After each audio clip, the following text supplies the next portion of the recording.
Hello and welcome to Creative Walks. This is episode 35. And today I wanted to talk to you about two related ideas that I hope will help on your creative efforts. One is about reinventing old projects, and the second one is about diversifying your creative output. And I'm using the word diversifying here sort of like an homage to the idea of diversifying your portfolio of investments. And I started thinking about this yesterday as I was thinking about money and art and thinking of some projects, how you can actually think about diversifying your creative output to match your personal, let's say, tolerance for uncertainty. And I thought that could be an interesting way to approach it. This all came about because, as I mentioned a few episodes ago, I started this rediscovery of the things that really excite me about my creative efforts, especially in my portfolio and fine art series in photography that I have been sort of putting on the background for a few months to focus on other projects. As I mentioned, I really enjoy having my feet wet on different kinds of waters. So I've been working on a bunch of different things, but then I kind of felt that some things that I really enjoy doing on a day-to-day basis, they were being sort of like left on the sidelines. And then I started thinking of how to get them back on track, and that's what I've been doing for the past few days. And one of the things that happened, and I think that's inevitable that will happen that way, is that I started thinking of old projects, and then with my new, let's say, experience in life and other connections that you can make, you get this interesting insights on how to reinvent them. Let me give you an example. When I was in my graduate school in Toronto, I had this idea for a board game. Back then I was really into playing board games with my friends, and these are like very refined, interesting games that they're beyond your Risk or those like childish versions or Monopoly. They are like really, really, really interesting and engaging and smart. And I really got into it. And then I thought it would be very interesting to create one. And then I had these three different ideas back then. And in my master's at that point, I was thinking of doing more design-based work, hence my interest in board games. But then I did a complete change, and then I went into photography, which basically dictated the last 8 years of my life, I guess. And also my interest in music, and some product creation came about when I started last year this clothing line with my wife. It's called Minor Dancer. And so I started doing like these designs for some clothing, and I got some sort of itch to start doing more things like that. But those projects in board games, they got completely forgotten. And then I was working on my list of projects just to see what was going on. And then I remembered these ideas for board games. And then I also remembered that I had this idea for a novel and another idea that I thought would be interesting, either as an animated series or a comic book. That is sort of like this story of this girl in a dance studio, and then she sort of like gets transported into this world of the Arabian Nights. And because of all my work that is related to belly dance, it's natural for me to think in those terms. And then I thought at some point that it would be interesting to combine those two ideas, this idea that I had for this comic book with an idea for a board game inspired by that. And then I started, what other projects I have that could be incorporated in other areas? And all these interesting ideas started coming up. So that's the first thing I'd like to suggest, is to take a look at your old projects, the things that have been stuck for a while that could even have a little bit of guilt whenever you think of them, like, oh, I should have thought of doing this, and I had this idea for this many years or this many months, and I didn't move on it. And of course, one thing that always happens is that there are some ideas whose time has come and you just want to get them out there and you work on it and it goes either nicely or not so nicely, but you make them. Other ideas, you start thinking and you start considering and pondering and seeing this and that, and then you end up not doing them. And then they seem sort of like old or dated, or you are not the person that is capable or interested in making that idea happen. So you sort of let those projects die. However, if you can think about those projects in terms of what you want to accomplish with them or what kind of question you are exploring, I think you can get some interesting ideas. I'll give you one example from literally yesterday. I'm very, very, very, very interested in ancient cultures. This has been sort of like an obsession of mine for a few years. And by ancient, I mean Mesopotamian and old Persian kingdoms, or even like now my interest in ancient Ukrainian things, or even older than that when you talk about the Paleolithic period and the beginning, the cradle of civilizations. So I've been really into that. But that has been, now I'm trying to create some series of photographs that are inspired by that. But yesterday I actually had this idea for, it's basically a mix of a board game with action figures and hopefully a comic book.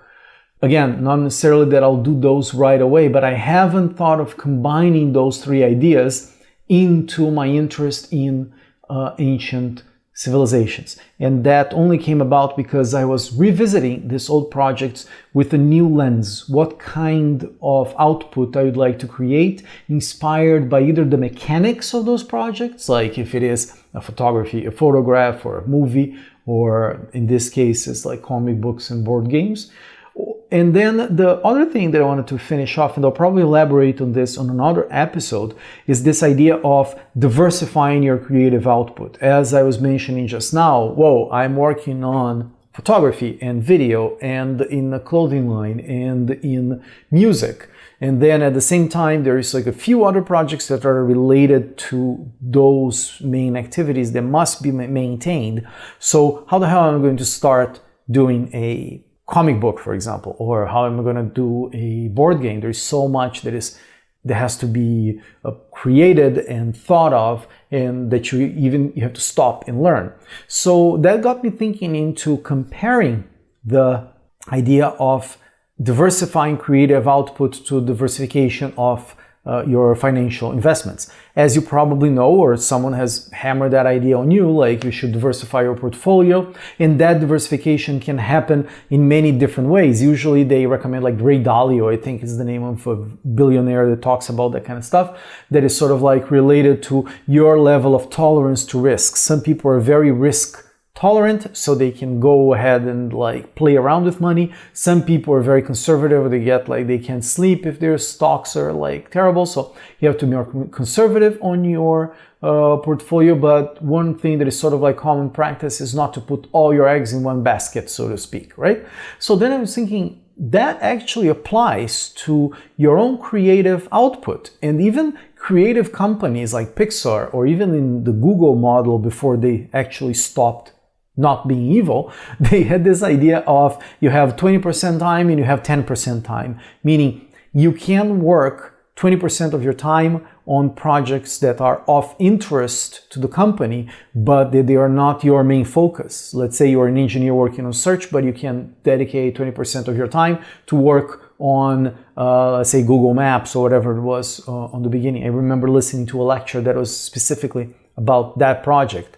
And then you have 10% of your time that you can work on whatever creative thing you want to do. Those companies, of course, are trying to use up the most they can of the talent and the intellectual property that their creative folks have. But I think you can apply that idea with your own creative projects, so that you can, let's say your focus is on painting, but you are doing music on the side. So you sort of like start having it's like an investment, and you can assign that in terms of time. So for me, for example, I'm very risk forward. I don't mind taking risks most of the time in terms of business.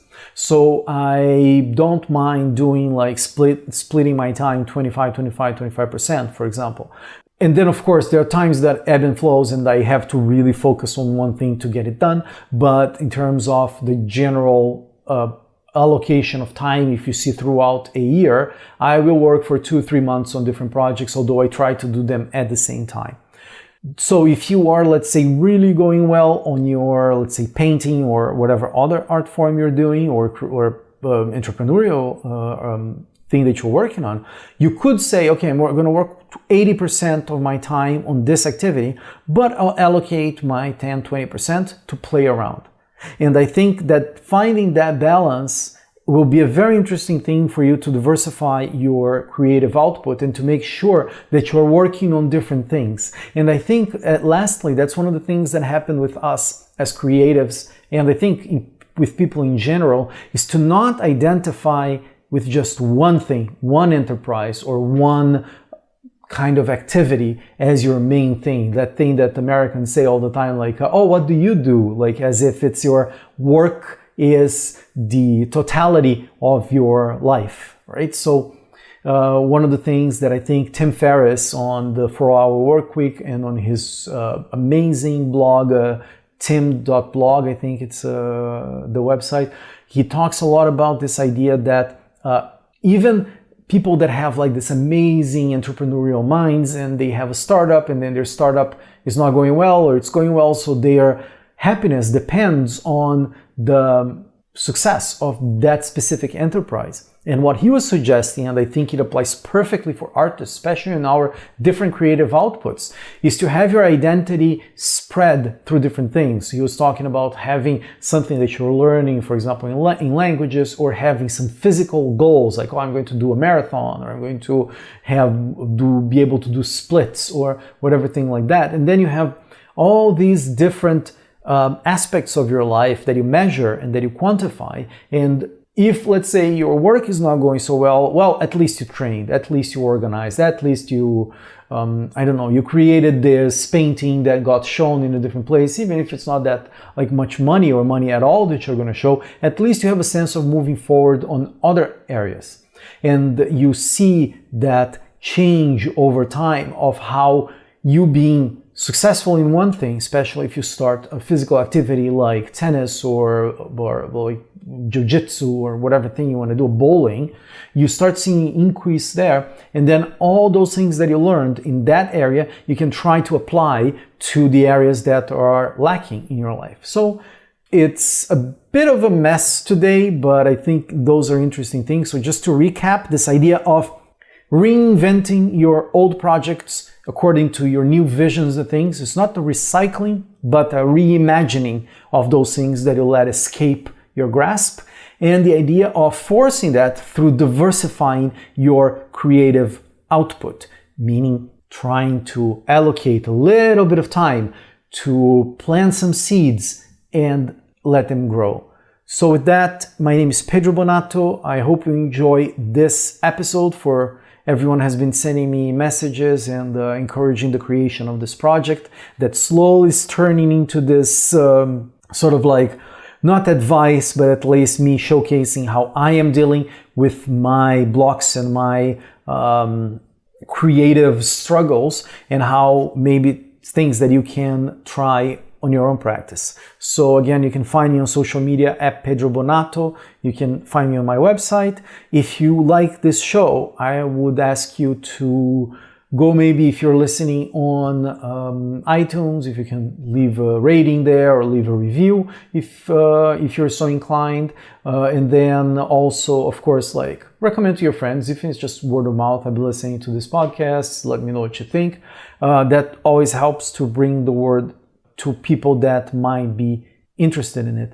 And I mean that not only from a point of like necessarily selfish, oh, come promote my stuff so I want people to see. It's more like an interesting thing that you do when you are in love, you want to tell the world. And when you're kind of interested, you kind of want to tell the world too. And one of the things that happen in our digital worlds today is that people sometimes they just focus on sharing negative things or things that will be controversial. And we are not sharing all the cool things we're finding. And that's one of the things that I try to do the best that I can, that is not to criticize things that I don't like necessarily, and just focus on the things that I really want to see grow. So with that, I will talk to you tomorrow.